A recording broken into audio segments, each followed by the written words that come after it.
সম্প্রতি শিশু হারানোর গুজব ছড়ায় সামাজিক যোগাযোগ মাধ্যমে। কয়েকটি ফেসবুক পেজ ও গ্রুপে ভুয়া পোস্টটি শেয়ারও দেন অনেক নেটিজেন। জনমনে ছড়ায় আতঙ্ক।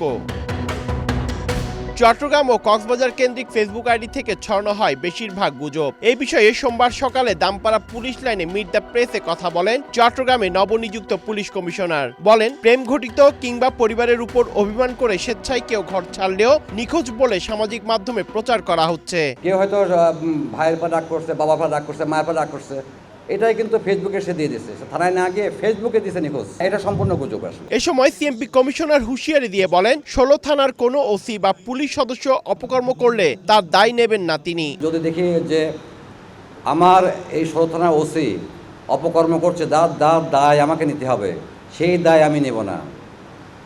আমি দুষ্ট গরু রাখবো না, শূন্য গোয়াল থাকবে আমার। এদিকে নিখোঁজের ১৭টি ঘটনার পরিসংখ্যান তুলে ধরেন সিএমপির অতিরিক্ত কমিশনার। জানান, প্রেম ঘটিত বিষয়ে ঘর ছাড়ার ঘটনা ঘটেছে ৮টি, পারিবারিক কারণে ৫ আর বিভিন্ন কারণে স্বেচ্ছায় ঘর ছাড়েন ৪ জন। এসব ঘটনায় নিখোঁজরা আবার ফিরেছেন বলে জানান তিনি।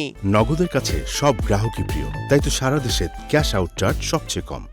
হেল্পিং চট্টগ্রাম, অক্সিজেন মোড়, ডেসপারেটলি সিকিং চট্টগ্রাম আর হেল্পলাইন চট্টগ্রাম, এই 4টা গ্রুপ থেকে কিন্তু তারা এটা করছিল।